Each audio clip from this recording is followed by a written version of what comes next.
안녕하세요. 키즈스피치 마루지 이지은 대표 원장입니다.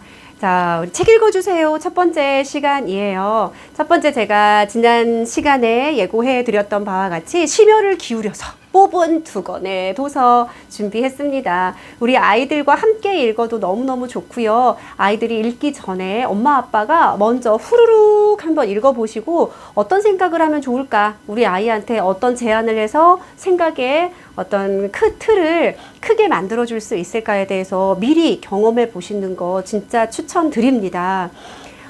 제가 굉장히 우리 아이들이 많이 골랐던 책을 고른 거예요. 우리 마루지 독서 논술 수업을 통해서 아이들이 이제 책을 막 스스로 고르고 있는데 정말 많은 아이들이 이 책을 고르고 이 책에 대해서 굉장히 큰 호기심을 가지고 있더라고요. 두 책인데 제목 먼저 소개해 드릴게요. 자, 너무 귀여운 그림이죠. 이 책은 아주 무서운 날이라는 도서입니다. 이 도서는 보기에도 굉장히 재미있는 듯한 조금 이게 만화 같은 느낌이 있잖아요. 그림체 자체가 재미있는 듯한 생각이 있어서 아이들이 첫 번째 표지를 딱 보고 오, 이거 만화 아니야 하고 이제 골라서 보는 거죠. 만화는 아니에요. 안타깝게도. 이 책은 찰리북이라는 출판사에서 출판을 한 거고요. 작가는 탕문이우라는 대만 작가예요. 타이완 작가예요. 그래서 어린이들을 위한 동화를 많이 쓰신 작가의 책이고요. 2014년 볼로냐 국제어린이 도서전에서 올해의 일러스트상을 선정했어요. 오, 그러고 보니 이 그림이 예사롭지 않죠. 아, 이렇게 아이들의 호기심을 자극할 만한 그림을 그려서 이 좋은 상도 수상했구나라는 걸 알 수 있어요. 그리고 아이들이 이것을 보면서 되게 여러 번 이야기를 했던 게 저 이거 책 학교 교과서에서 읽었어요 라고 하는 친구들도 있죠. 2학년 친구들은.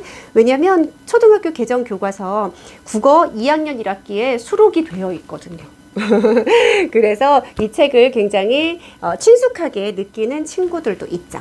이런 책이 하나 있고, 그리고 두 번째 책은 발표하기 무서워요 라는 책이에요. 이 책은 둘의 아이들 출판사에서 출판이 되었고요. 글은 미나 리스타라는 작가가 이 책을 만들었습니다. 그래서 이 두 책을 제가 고른 이유는 물론 아이들은 이거를 따로따로 별도로 수업을 해요. 그런데 제가 이렇게 연결해서 한번 봤으면 좋겠다라고 한 이유는 제목만 봐도 조금 뭔가 예상이 되시죠.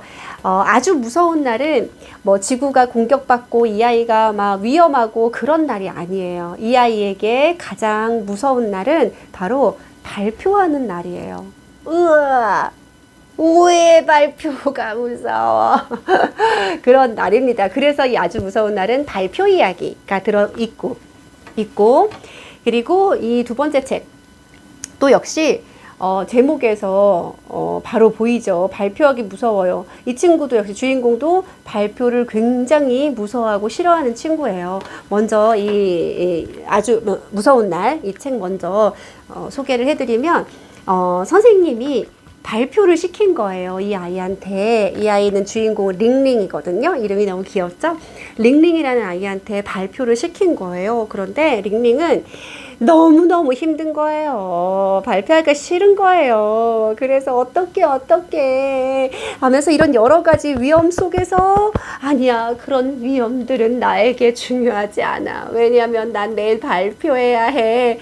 이런 고민을 엄청나게 하는 친구거든요. 그래서 도대체 이 친구가 어떤 식으로 고민을 하면서 발표를 무섭게 생각하는지 안에 되게 재미있는 그림체로 정말 아이들의 시선에서 잘 그려놨어요. 저는 우리 친구들이랑 같이 어떤 장면이 제일 웃겨, 제일 재밌어 라고 했을 때 아이들이 모두 다 대부분의 아이들이 막 고른 장면이 있어요. 한 번만 보여드릴게요. 이 장면인데 저도 이 장면이 굉장히 재미있어요. 그래서 내가 발표 순간 그 전에 나는 이래서 무서워, 난 저래서 무서워, 이렇게 무서워, 저래서 이럴 것 같아, 저럴 것 같아. 정말 수만 가지의 생각을 하잖아요, 아이들이. 그래서 그런 심리를 잘 표현해낸 책이다 라고 추천을 해드리고 싶고, 자, 이어서 보는 책 요거 발표하기 무서워요는 이 주인공은 알프레드라는 아이예요. 이 주인공이 선생님이 역시 같이 발표를 시켰죠. 우리 선생님들은 발표만 시키나 봐. 발표를 시켰더니 이 알프레드도 너무 이제 고민이 되는 거예요. 이 친구는 이제 대왕고래에 대해서 발표를 해야 되거든요. 근데 뭐 대왕고래 나도 모르겠다. 그럼 어떻게 해? 그래서 엄마 아빠한테도 물어보고 누나한테도 물어보고 막 해요. 근데 이제 신통치 않아요. 근데 이제 아빠가 같이 이제 인터넷을 찾아보면서 발표를 어떻게 준비하는지 과정을 보여주기 시작해요. 이렇게 찾아봤더니 이런 정보가 나왔어. 저렇게 찾아봤더니 저런 정보가 나왔네. 어머나. 그러면서 이 주인공이 내가 찾으면서 내가 주도적으로 뭔가 개입을 하니까 발표가 그렇게 두렵지 않나? 라는 생각을 하는 거예요. 그래서 이 아주 무서운 날은 아이들이 느낄 법한 그런 두려운 마음을 정말 잘 표현했다면 지금 두 번째 책은 발표를 준비하면서 이 아이가 어떻게 극복해 나가느냐 그 부분에 대해서 초점을 맞춘 거라 두 책을 같이 읽혀보시면 아마 아이가 한쪽만 생각하지 않고 아 그래? 그러면 이렇게 발표를 이겨내면 되겠네 라는 힌트를 조금 얻을 수 있을 것 같아요.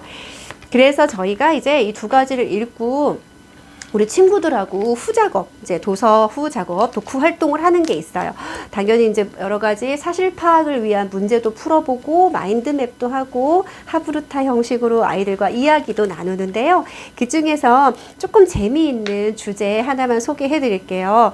우리 요거 먼저 발표하기 무서워요처럼 알프레드, 주인공 알프레드처럼 모든 친구들은 다 당연히 긴장감도 들고 안절부절 못할 때가 있잖아요. 그래서 언제 안절부절 못할 때니 언제 긴장감이 들고 언제 그렇게 힘들어? 라고 하는 거에 대해서 그 주제에 대해서 같이 이야기를 해요. 근데 되게 재밌는 게 제가 여기 실제로 우리 아이들이 뭐라고 썼는지 한번 보여드릴게요.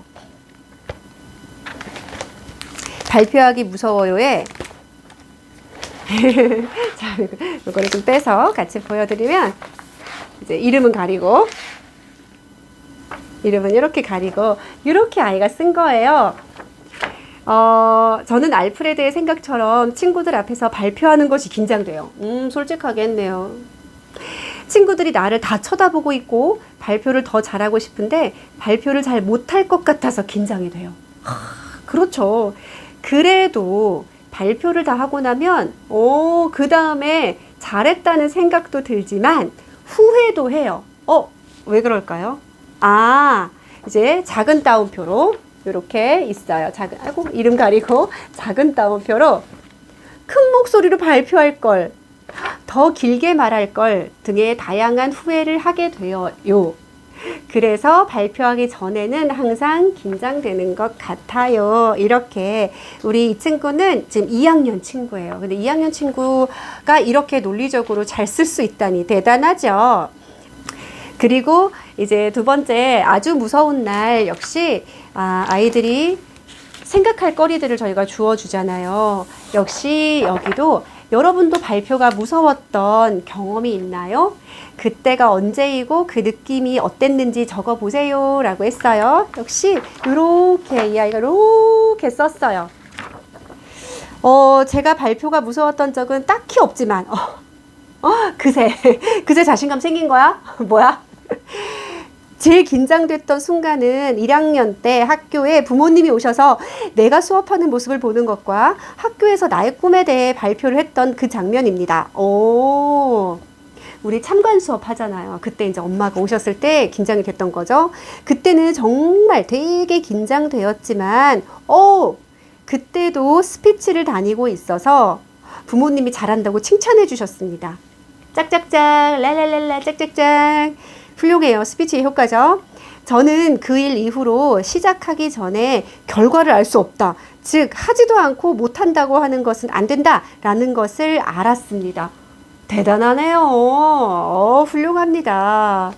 집에서도 우리 엄마 아빠가 이 책이 만약에 있다면 아니면 도서관에서 빌려서 하나씩 읽어도 굉장히 좋을 거고요. 그리고 이렇게 같이 읽고 우리 친구들하고 그 긴장에 대해서 그리고 풀어가는 과정에 대해서 그리고 너의 경우에 대해서 같이 연결해서 이야기를 나눠주시면 우리 친구가 뭔가에 대해서 긴장하는 부분이 많이 좀 완화되고 자신감이 막 생기지 않을까라는 생각이 듭니다. 오늘 이렇게 우리 두 권의 책 소개해 드렸습니다. 다음 시간에 또 재미있는 책 가지고 올게요.